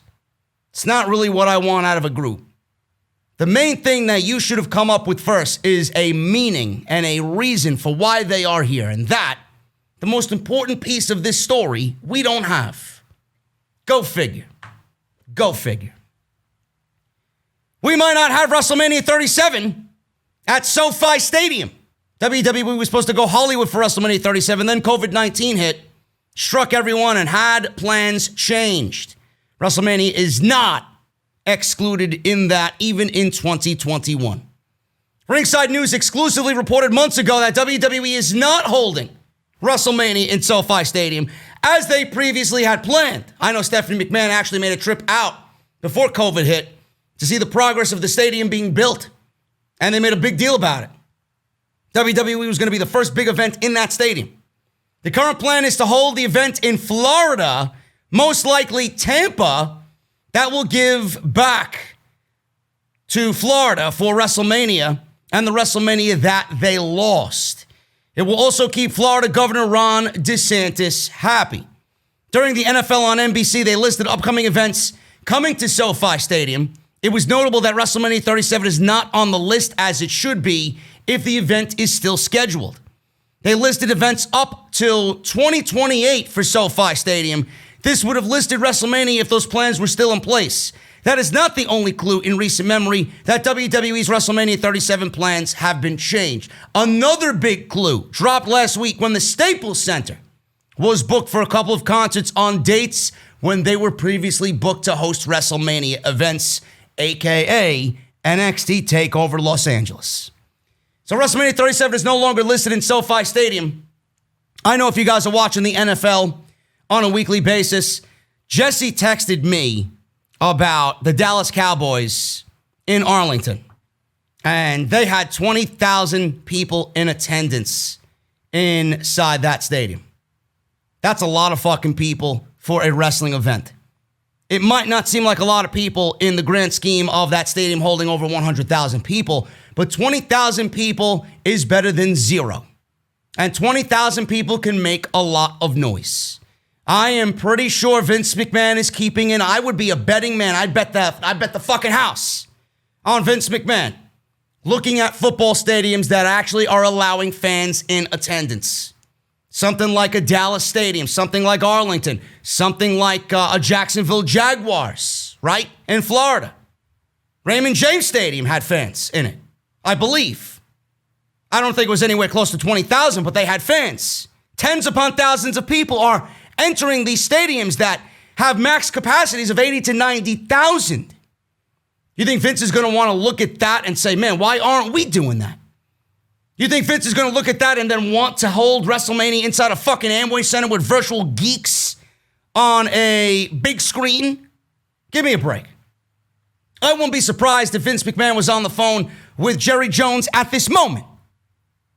They're definitely looking into WrestleMania plans for some type of stadium. I don't know what is going to be allowed come 2021. It could be more than that. That's 20% capacity inside Arlington. It may be up to 50 by the time we get to WrestleMania next year if WWE wants to reroute plans from Los Angeles to a state that's going to allow fans. I don't know. But I think it's pretty safe to say that WrestleMania in Los Angeles for 37 is canceled. California in itself is a fucking disaster area anyway, so I think WWE dodged a bullet there anyway. They could always go back and do SoFi Stadium, Sci-Fi Stadium, what I call it? Sci-Fi Stadium before, whatever the fuck it's called. SoFi Stadium. WWE will more than likely revisit SoFi Stadium in the near future. They could also look at Las Vegas. I don't know if the Raiders have any fans in attendance at all. I know WWE wants to get in there as well. The new stadium that they built out in Los Angeles. We will see what happens. Speaking of WrestleMania, Dwayne Johnson says he's very open to wrestling Roman Reigns at WrestleMania. We don't know what WrestleMania, which WrestleMania, but he's open to wrestling Roman Reigns at WrestleMania. Now, there was an interview on The Rock's YouTube channel. It was about The Rock's book. I guess he's got a new book out, Through the Lens of Dwayne The Rock Johnson. But he discussed what it's like to work with Roman Reigns on the set of Hobbs and Shaw. Rock noted how many people have been asking for Rock versus Reigns at WrestleMania. He says, feels like that one would make the most sense. That would be Roman versus Rock. He says, in terms of box office draw, absolutely. So then, whoever was interviewing him asked and joked, oh, I know how that conversation goes. Listen, here's what we're thinking. Roman beats you now at this WrestleMania, but listen, before you guys say anything, then on to the next one and the next one. And then that's when Rock cut him off and said, but you know what? The truth is, I would be honored not only to share the ring with Roman and go back to the WWE, but of course, I would be honored to have him and raise his hand in that one. End quote. So this is not the first merry-go-round with Dwayne Johnson and Roman Reigns and that being discussed. WWE has sent out a variety of must-sees or dream lists on Instagram or things the fans want to see at WrestleMania, potential WrestleMania dream matches, whatever the case may be. And on every single list, it's The Rock and Roman Reigns. You know WWE wants that match.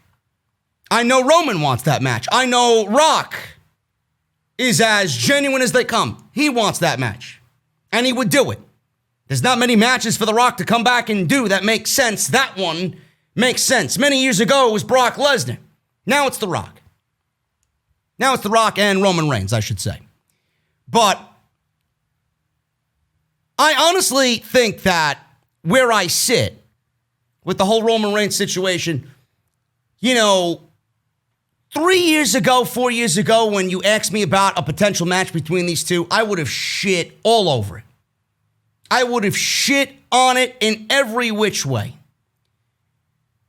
And we don't know how WWE is going to handle this Roman Reigns heel turn.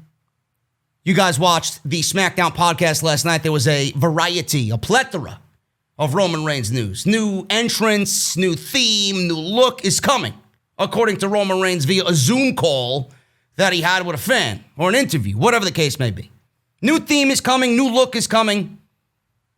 And he said when that comes, it's going to be at the peak of everything happening with him. It's got to be when the time is right. And we don't know what is happening. That could happen after Sunday's Clash of Champions. That could happen when he leaves Jey Uso in a bloodbath. We don't know. But it kind of gives off the impression that Roman Reigns is actually going to get a little bit more vile, a little bit more evil. Which is hoping, me personally, I've been hoping for that to happen. I've wanted that to happen for a very long time. In fact, I've been clamoring for this for 5 years now. And if that is the case, I'm going to be all in on this Roman Reigns heel turn. But we don't know where this direction is going with Roman Reigns. If that does happen and we get an amped up Roman Reigns, if we get a more evil Roman Reigns character developing over the next couple of months, I would be absolutely open to a Rock Roman Reigns match at WrestleMania. It would make sense. Now, I don't know if Roman goes over The Rock. If Roman is this dastardly heel and The Rock is the one member of the family coming back to WWE to teach his cousin a lesson, I don't know. Do you give Rock the win there? Or do you have Roman go over, continuing his heel run, beating The Rock, solidifying him as undoubtedly the biggest heel in the history of WWE? I don't know. But it certainly makes sense storyline-wise for Rock and Roman to do battle at WrestleMania. But I think the main point I want to say is that I would have shit all over this. I am not opposed to this whatsoever. I think this is something that, at this stage of the game, with this Roman Reigns, makes the most sense. It makes as much sense now than anything they could possibly do with Roman Reigns. I hope it happens. I really do. WWE has tentative plans to move out of the Thunderdome, and that is happening at the end of October. This comes from Gary Cassidy, geek, of Inside the Ropes, as a new report states that the company has told its wrestlers that there are tentative plans in place to start traveling once again. One source stated that WWE plans to start traveling soon, and wrestlers have been told they should not plan any immediate travel of their own accord. The company also mentioned to its wrestlers that if they want time off, then they should ask 3 weeks in advance. Another source noted that while in preparation for a move from the Amway Center, that is happening right now. WWE is yet to make firm decisions regarding potential future locations. It's been well documented that WWE's deal with the arena is set to conclude on October 31st. That is the reason why they moved Hell in a Cell up. It was supposed to be in November, but WWE felt like if we are moving and we have this venue till the 31st, let's move Hell in a Cell till October 25th and use the venue for Hell in a Cell. So that I agree with them on. That was a good decision. It's still possible that WWE could extend the deal as the company is paying $450,000 to use this arena and use this space. Now, the Wrestling Observer newsletter confirmed WWE's desire to bring back paying fans. It said that the company doesn't want to make a performance center return either. The best option seems to be running shows outdoors. Now, right now, they are looking for ideas for television after the contract in Orlando expires at the end of October. They don't want to go back to the Performance Center, and they don't want to do shows without paying crowds. The idea is to try and run outdoors where it's safer and to continue running live every week. AEW is very fortunate to have Daly's Place. The city of Jacksonville owns the venue, and they can go up to 15% capacity in the outdoor amphitheater. It seems that WWE noticed what AEW was doing. They might be ready to take that idea and do their own thing with it. So we will find out sooner rather than later because Florida entered phase 3 of reopening, which gives WWE a lot of options for return of live fans. Florida has opened back up much sooner than other states. Good on them. Governor Ron DeSantis declared that any televised production was essential business, which allowed WWE and AEW to continue operating on a weekly basis. Now Florida is moving forward with their plan to fully reopen their state. The Herald Tribune reports that Governor DeSantis announced a plan to move Florida into phase 3 of their reopening plan. This was immediately put into place. Restaurants can now operate at full capacity along with theme parks. The new phase will also prohibit anyone from collecting fines related to pandemic-related mandates, including mask requirements. There are also no more restrictions on gatherings. This could give WWE a lot more leeway when it comes to deciding a new venue after they leave the Thunderdome. Phase 3 order will allow theme parks to operate at full capacity and lift any restrictions on gatherings, although the state is still recommending people avoid crowded spaces. The wording regarding sporting events in DeSantis' official announcement said, large spectator sporting events should consider reducing capacity with limited social distancing protocols.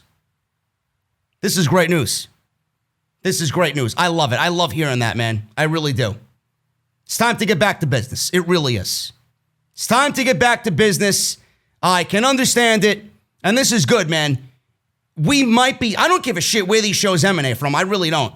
As long as there's some semblance of normal here. And WWE obviously does what they need to do as a publicly traded company in the mainstream. As long as they do whatever they have to do to, take care of what needs to be done, ensuring that proper protocols are in place and et cetera, it's going to be a sense of normalcy more so than anything we've seen before. Because WWE is going to try and outdo AEW as far as how many people are allowed in, how many people are going to be at the shows on a weekly basis, yada, yada, yada. So we might be getting some sense of normal WWE TV. And even with the Thunderdome, I always thought the Thunderdome was a gimmick. I never really gravitated to the importance of the Thunderdome. You guys know me. It doesn't matter where the show emanated from. Just write good television. It could take place here, there, in your mother's backyard, in your fucking grandpa's living room. It doesn't fucking matter. Doesn't matter. WWE could put on a good show inside the Performance Center. They just didn't want that indie feel. There were restrictions on what they could do and what they couldn't do as far as production goes. Whatever. What has been done differently inside the Thunderdome compared to what happens inside the Performance Center? Give me a break. The shows have gotten worse, actually. The overwhelming crowd noise, the fake crowd noise that's piped in every show, the fucking geeks cheering, you can't even hear them. It was an experiment and a gimmick that WWE tried to latch onto to get people to watch the show. Oh, look, we're back to somewhat of a sense of normal. No, we're not. The shows are just as bad. And why aren't people watching? Because the shows suck. Doesn't matter what Thunderdome is or where they're emanating from. So if we actually get live, I truly believe that if we get live fans in attendance, WWE might see some of their ratings woes actually correct themselves because people want to watch real people showing excitement.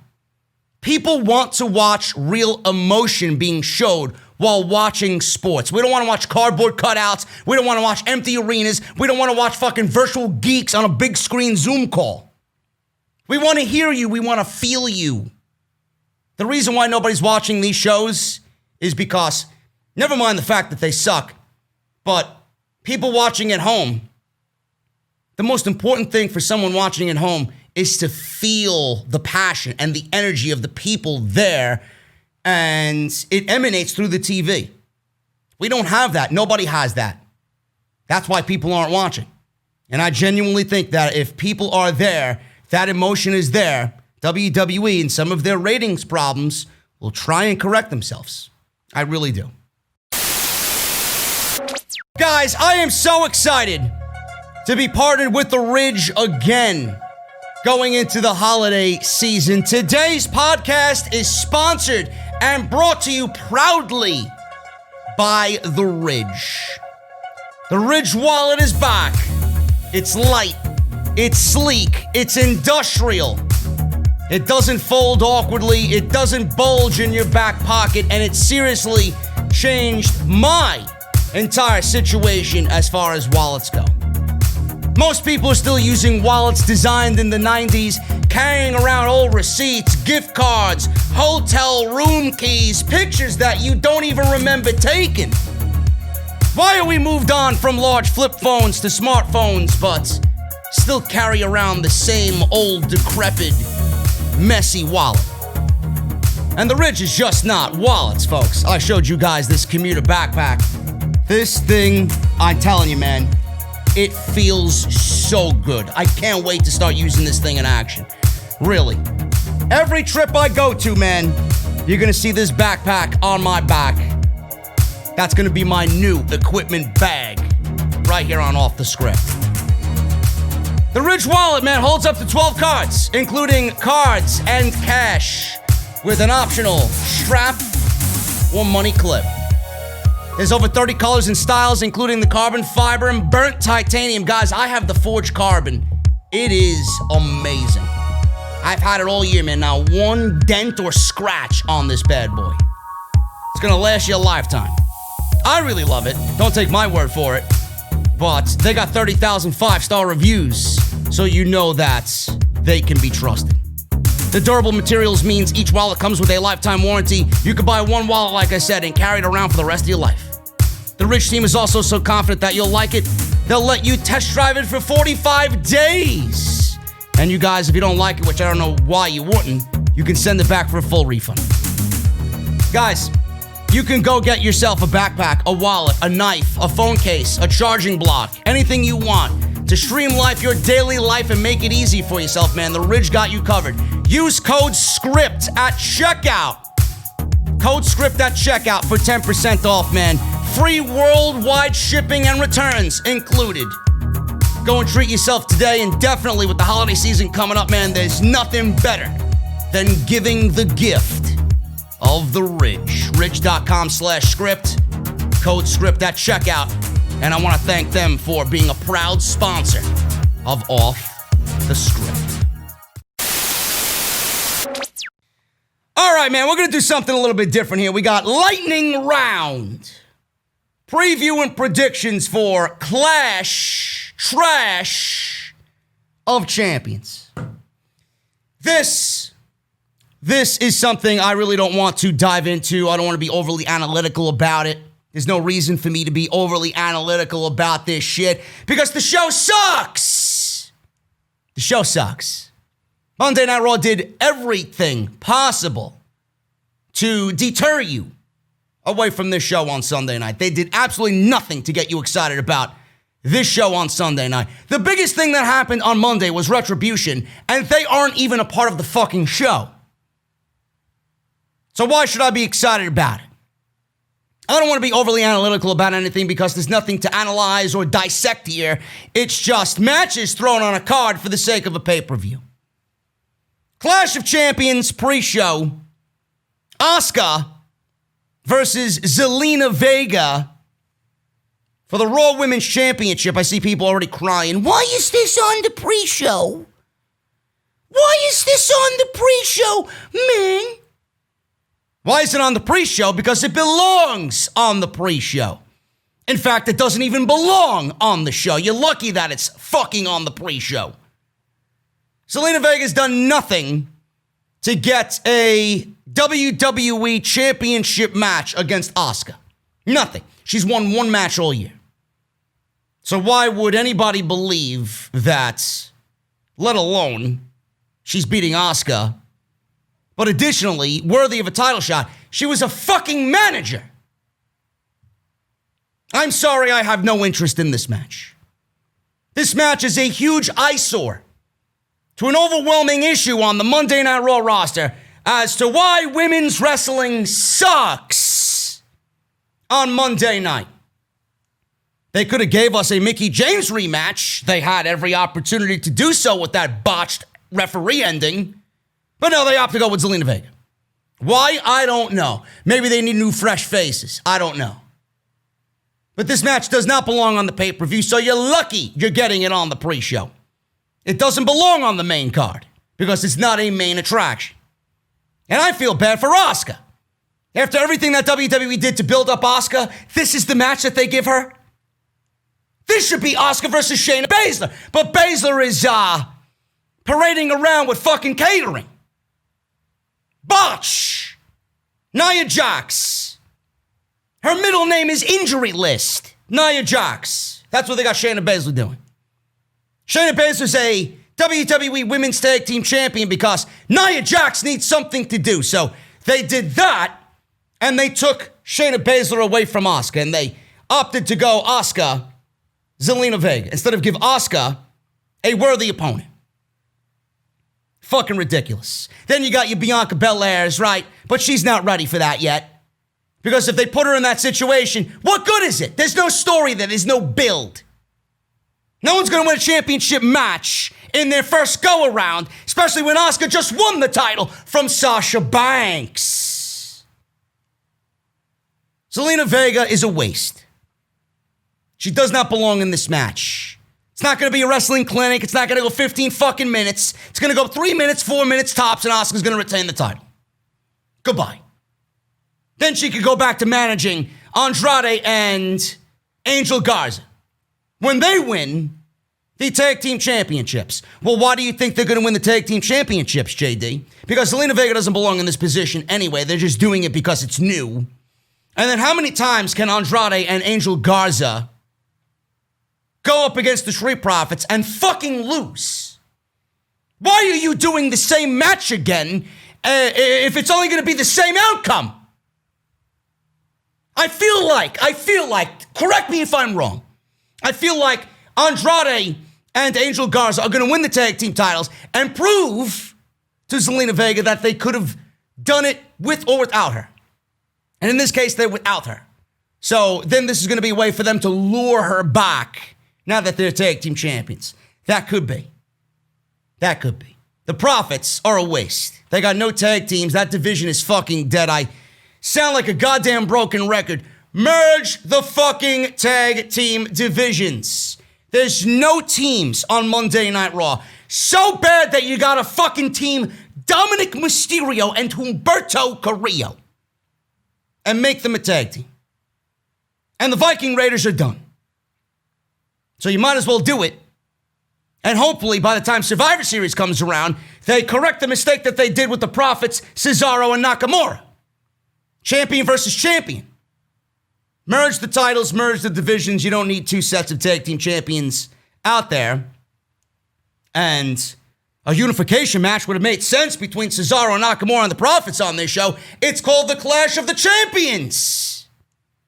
WWE clearly thinks that they do the right thing all the time. They fucked up. Garza and Andrade win, and then they lure Vega back, who herself will lose, inevitably, to Asuka. We got the Women's Tag Team Championships. Shayna Baszler and Nia Jax versus the Riot Squad. I think it's too soon to take the titles off of Shayna Baszler and Nia Jax. They will inevitably split, and the Riot Squad will be there to reap the benefits and win the tag team championships. But my question is just like the men's tag team championship situation. Who else is there? If Shayna and Nia split and the Riot Squad win the tag team championships, you just split the Iconics, right? Who else is there to team up against the Riot Squad? Natalya and Lana? Another set of titles that needs to be burned into oblivion. Shayna and Nia win because it's too soon to take the belts off of these two women. And this is going to be one match of many because, like I said, to add on what I just mentioned, there are no teams, so we'll get the gauntlet of matches here between these two teams with the Riot Squad eventually winning the tag team titles. Bobby Lashley versus Apollo Crews, United States Championship. Apollo Crews did nothing to get a title match. He won one match on TV since the last time he lost the championship, and that was on TV this past Monday. So they gave him a win over Cedric Alexander when he shouldn't have beaten Cedric Alexander. Cedric Alexander just joined the Hurt Business. You would think he would win the match. But WWE needed Apollo Crews to win the match because they needed you to believe that Apollo Crews and Bobby Lashley needs to happen again. And there's a reason for it happening again. He beat Cedric Alexander, so that is enough to get him a rematch. No, it's not. No, it's not. Apollo's been feuding with the Hurt Business for fucking months. End it. End it. And why does anybody think that Apollo Crews is going to beat Bobby Lashley? They just gave the title to Bobby Lashley. Now you're going to book him in a match and take the title off of him and put it back on Apollo Crews? It looks much better on Bobby Lashley. Bobby Lashley is going to win and then move Apollo Crews, for Christ's sakes, out of this storyline and maybe insert Ricochet or Ali or somebody new. Bobby Lashley retains. One of two matches that I'm interested in here, man. Jeff Hardy versus AJ Styles versus Sami Zayn, ladder match for the rightful ownership of the Intercontinental Championship. Sami Zayn has been fucking great as a heel. I remember when Sami Zayn first turned heel, I said the same thing about Bayley. And I eat my words. I was wrong on both accounts. Bayley owns this heel character. She's great at what she does. Sami Zayn was the heart and soul of WWE. He was the biggest babyface in the WWE besides Daniel Bryan.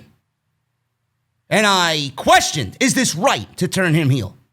I didn't think he was going to be able to do it.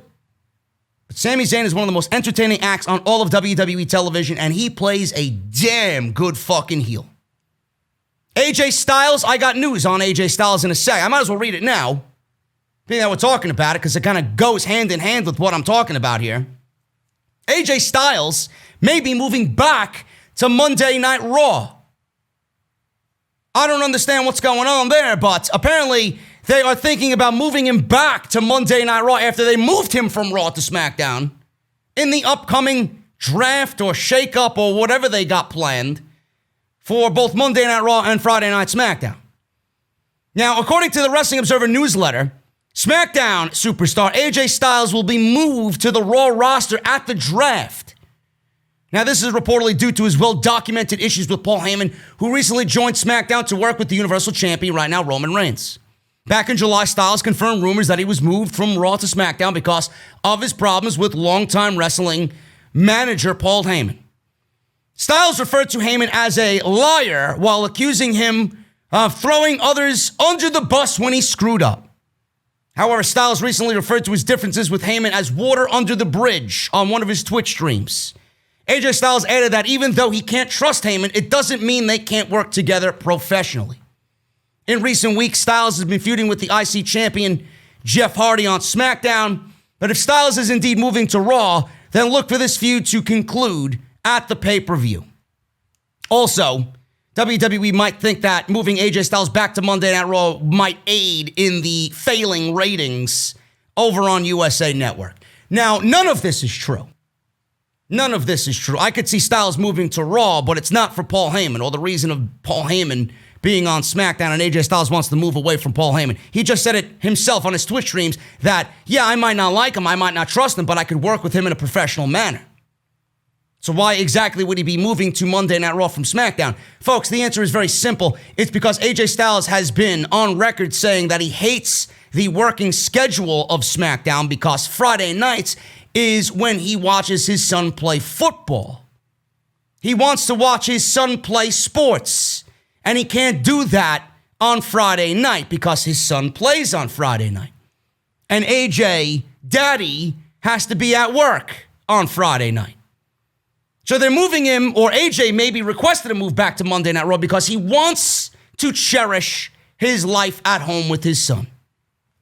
Very simple. So that means if that's the case, AJ ain't winning the Intercontinental title back. He's not winning the Intercontinental Championship back. All I know is if they move AJ Styles back to Monday Night Raw, they need to shuffle some of those pieces on Monday Night Raw that AJ Styles has already feuded with, like a Ricochet and the Cedric Alexander, right? I don't want to see those feuds happen again. Maybe they feud him with Kevin Owens again. No. Nobody wants to see that. AJ Styles back on Monday Night Raw so soon isn't really a fresh feeling. But I get why he wants to move back, and it's for his family life at home. So that means AJ Styles is not winning the Intercontinental Championship, if that is the case. What about Jeff Hardy? Jeff Hardy had his court dates suspended because of COVID-19. He still has those court dates looming about whatever he went through last year. They got delayed. He hasn't been in court since. Those court dates are coming up in October. So what does that mean? Jeff Hardy's the Intercontinental Champion. Is he going to remain Intercontinental Champion? Go to these court dates? What happens if he is found guilty on any of these charges? He could be looking at time away from WWE. Is WWE going to give Jeff Hardy the benefit of the doubt here? And are they going to put the title on somebody that they really don't know if he's going to be on the show or not? I'm going with Sami Zayn. Sami Zayn still has a lot of gas left in the tank for this heel IC title run. He's great at what he does. He's a great heel. He was wrongfully stripped of the title anyway. They're only doing it right now because they know they fucked up and it's a bullshit reason why they took the title away from him anyway. Sami Zayn wins this match a la the 1993-1994 feud between Razor Ramon and Shawn Michaels. Will both belts be hanging from the Thunderdome? I hope. It would make for a nice visual. Sami Zayn wins and becomes the rightful Intercontinental Champion, and I think he goes on and does well by that championship reign. Moving on here, man. That's one of the only matches I give a shit about, that one. That's going to be a great match. Bayley versus Nikki Cross for the SmackDown Women's Championship. I'm going with Bayley. I don't see any reason to take the championship off of Bayley. I don't. I think Alexa Bliss gets involved here and costs Nikki Cross, and then Nikki Cross and Alexa Bliss feud. Not over the championship, but just feud. Where Nikki's trying to get her best friend back because she's possessed in this trance by the Fiend. Every time that Alexa Bliss hears the word the Fiend, or the name of the Fiend, she goes into this trance-like state. Bayley needs that championship because that championship is going to be the focus when she feuds with Sasha Banks. And if WWE takes that championship off of Bayley, that is fucking ridiculous. Absolutely ridiculous. Sasha Banks said on Friday Night SmackDown that she's coming for the one thing that, or she's going to take away the one thing that Bayley finds to be the most important thing in her life, the SmackDown Women's Championship. Now, I don't know what that means. It can mean a variety of things. Means that Sasha Banks could be challenging her for the championship and wants to take that championship away from her herself. Or maybe she wants Bayley to be without the championship and she doesn't give a shit about the championship. She's going to cost Bayley the championship and Nikki Cross is going to win the championship. But I don't see Sasha Banks wanting to just take the title from Bayley and have it go to Nikki Cross. I think Sasha Banks wants the championship for herself. Nikki Cross is not in position to be the SmackDown Women's Champion. I don't know why they're running this match back because Nikki Cross is going to look like a loser whichever way you look at it, because how many times has this match happened over the summer? 4 times? This is the 4th time. And every match was the same result. Loser. She's the Humberto of SmackDown. I think Alexa Bliss gets involved and costs Nikki Cross accidentally, or I guess if she's in the trance-like state, in a purposeful way. Nikki Cross loses. Bayley retains the SmackDown Women's Championship. I do not see Nikki Cross winning that title. Drew McIntyre versus Randy Orton. Ambulance match for the WWE title. This one's pretty academic, folks. Listen, an ambulance match gives WWE an out for the stipulation. Drew McIntyre can lose the title without being pinned. That's number one. Number 2, Randy Orton lost to Drew McIntyre at SummerSlam. Randy Orton lost to Keith Lee at Payback. Do you honestly see Randy Orton losing another match on pay-per-view 3 in a row? I don't see that happening. I don't see that happening at all. So I'm going with Randy Orton to win the WWE Championship, and then we're more than likely going to see this match inside Hell in a Cell again. We may even get Keith Lee added into Hell in a Cell, because I would not be surprised if Keith Lee pops out of the fucking ambulance at the pay-per-view, being that he's got no role at the show. I could see a triple threat match for the WWE title inside Hell in a Cell between Orton, Lee, and McIntyre in October. And I fucking hate it because It's only done because it's October. It's not done because the feud needs it. It's only done because, we got October coming up. It's time for Hell in a Cell. I'm going with Randy Orton. Very blatant. Easy way out for Drew McIntyre to not be pinned. Stipulation aids in that decision. Randy Orton's lost. You don't want to see him lose again. Right? Randy Orton is bulletproof, but you don't want to see him lose 3 pay-per-views in a row. And if he does, there's another out to get him a championship match. I would rather him win and have Keith Lee come out and fuck around in that match with the stipulation involved. Then that leads to another match between whoever at the pay-per-view. I don't want to see Randy Orton lose again and then get another match. How many times can he lose and we can sit here and say, you know what, he deserves another shot? He's got to win eventually, right? Randy Orton's going to win and he's going to become the new WWE champion. Roman Reigns versus Jey Uso, WWE Universal title. This is very interesting because it's family, it's blood. We have this situation happening on Sunday, which I was not too high on, but I grew to enjoy it. I didn't understand it. It exposes the fact that WWE doesn't have many people in place to put in front of Roman Reigns to bring out a great match on pay-per-view, that they have to resort to Jey Uso. Yes, it's family. Yes, they made sense of it. Yes, they've done a good job. But it also exposes the fact that there are no big names on that show ready for Roman Reigns right now. I like the fact that they're going with Jey Uso. I do. I think this is great. Jey Uso is taking this very lightly. It's all fun and games. Roman's facial expressions on SmackDown were great. Smiling, hugging Jey, and then when Jey walked away, evil. Evil. Jey Uso does not know what's coming to him at Clash, I was going to say Payback, at Clash of Champions. Jey Uso does not know what's coming to him. A bloodbath is coming. I would not make this a squash.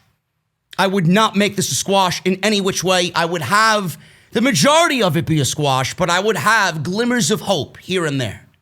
Glimmers of hope here and there where Jey Uso gets a big move, gets a damn near close near fall. Super kick or big splash, Roman Reigns kicks out. You know, that's about it. That's the extent of it. And then Roman Reigns goes on to do what he does and retains the championship. Now, the bigger question is, after this, who do they got lined up for Reigns? Do you want to see Bray Wyatt and Roman Reigns inside Hell in a Cell? That's not something I think anybody wants to see, especially after what happened to Bray Wyatt last year at Hell in a Cell. You want to put him in there with 2 former Shield guys and have him get buried even more? Give me a break. Bray Wyatt and Roman Reigns at this stage of the game is no way going to benefit Bray Wyatt. Bray Wyatt needs to stay as far away from Roman Reigns as humanly possible, man. Lock yourself in that fucking funhouse. You should not come out at all. Quarantine yourself, bro. Quarantine against the virus known as Reigns. You don't want to do it. Matt Riddle, it's too soon for him. If Matt Riddle's going to be in a championship program, they should be building him up as the next big thing. Matt Riddle's a big name that I hope gets there, but he's not ready yet. Big E, not ready yet. Daniel Bryan, WrestleMania written all over it. Who do they got? Who do they got? We may never know. We may never know.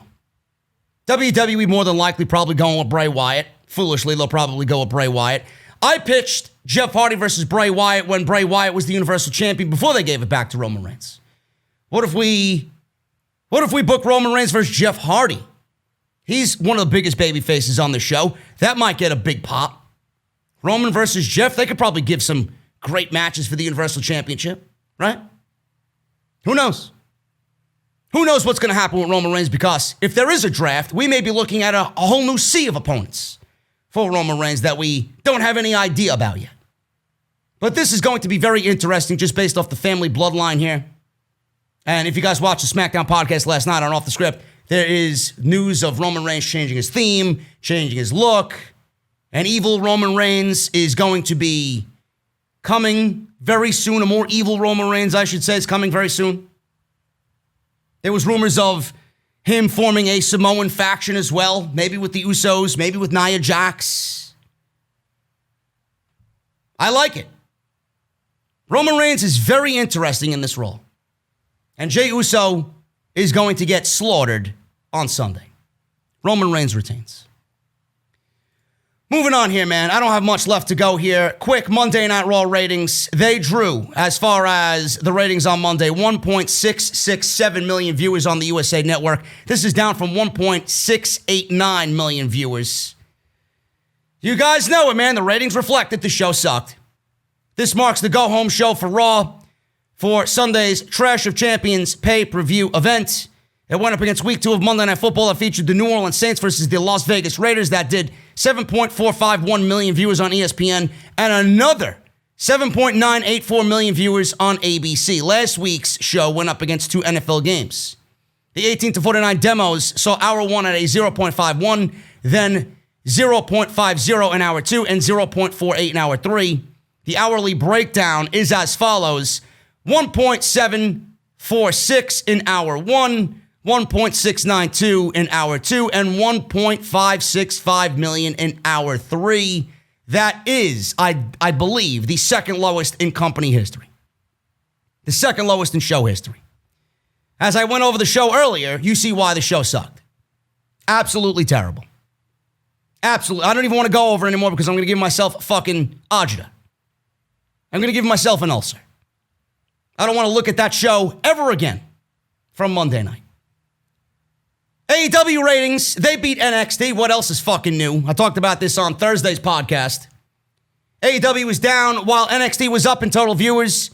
It was Dynamite that took the win this week and stayed in the top 10 on cable for the night after ranking number 3 last week, which was a high for the show. AEW Dynamite drew 835,000 live viewers and NXT drew 696,000 live viewers. Last week, AEW drew 886, while NXT drew 689. As in most cases, AEW won the 18 to 49 demographic. NXT ranked 38 in the top 150 on cable, and AEW was number 9. 18 to 49, AEW did a 0.32, and NXT did half that at a 0.18. And 50 plus, AEW did 0.32, and NXT did 0.37. So obviously, I'm not going to go over all the other demos. AEW won. NXT won in the ever so popular 50-plus demographic. Smackdowns ratings. Smackdowns ratings were as follows. On Friday, 1.954 million viewers. Whatever. They're down. They're down. That show sucked last week as well. That was down from the week prior, 2.261. The first hour pulled in a 1.922.